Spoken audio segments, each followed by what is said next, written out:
If we had any other coach than Dan Campbell, I would be worried. But Dan Campbell being the leader of men of this team, being the head coach of this Detroit Lions team, I'm not worried with all the injuries going on with this team. He's going to have the next person up, ready to rock and roll, and he expects them to do their job. That's what he's been saying all along.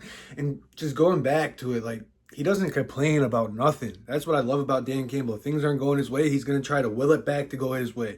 Like just like the pass interference against Vildor last week, that shouldn't have been called at the end of the game. What did he say in his post-game press conference? What am I going to do? Cry about it? What is that going to do? So this is the mentality this team has, and that's why I'm not really worried about these next 5 games coming up. I think we're just going to keep lining them up and knocking them down like we've been doing all season.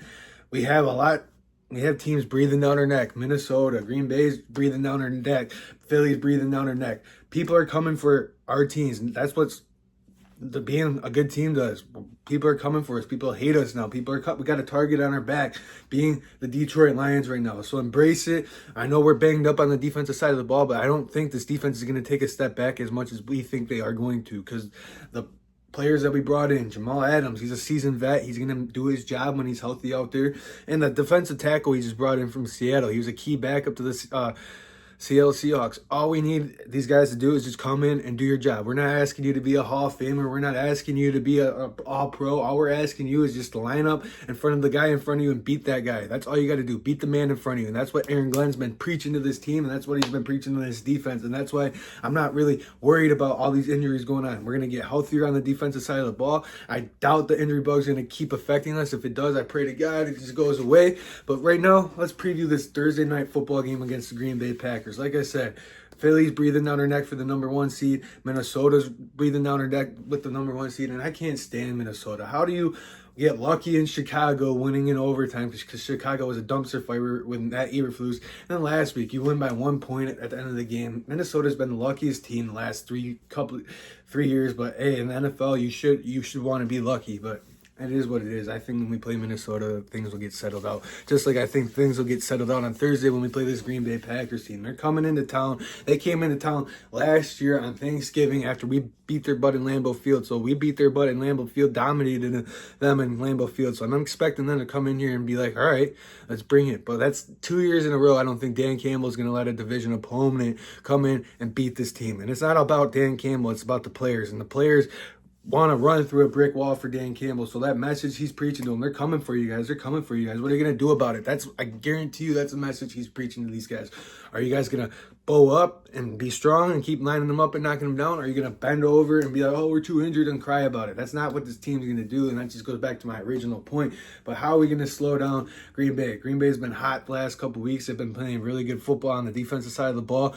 Offensively, Josh Jacobs has been on a tear. We got to slow down Josh Jacobs. And that was the one constant in the first half when we played Green Bay and Lambeau a month ago.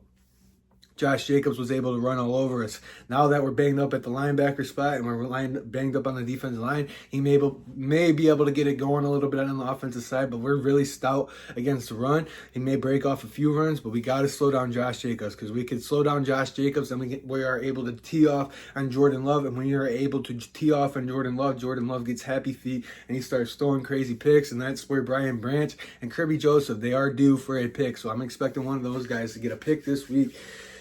I'm excited to see if they play Jamal Adams. I'm excited to see what they do with these new additions to the defensive side of the ball. Darius Smith, he's going against his former team. That's another matchup to watch, going against their offensive tackles. Defensively, this is going to be huge, but it all starts with stopping Josh Jacobs. You stop Josh Jacobs, and then you're able to tee off on Jordan Love. And once Jordan Love starts getting happy feet, he starts making mistakes just like he did to Kirby Joseph at Lambeau Field. He shouldn't be throwing those passes. He should know better. And that's a $200 million quarterback for you over there. That's highly overrated in my opinion. Now let's flip it over to the offensive side of the ball. The offense needs to step up. When we get into the red zone, we got to score touchdowns, especially now with the defense being so banged up.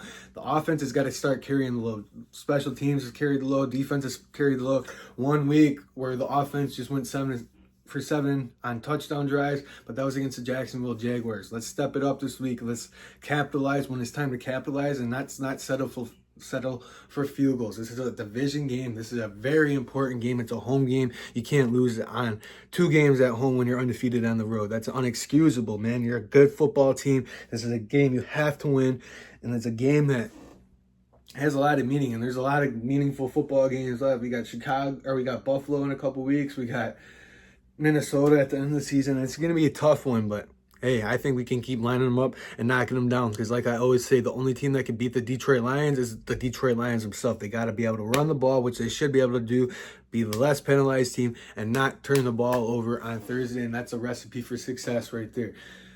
It's your boy T. Hope you were able to enjoy the video. Let's go Lions. Like the video. Comment down below what your score prediction is going to be. Subscribe to the channel. I really appreciate you guys for tuning in, and I'll see you guys in the next one. Peace.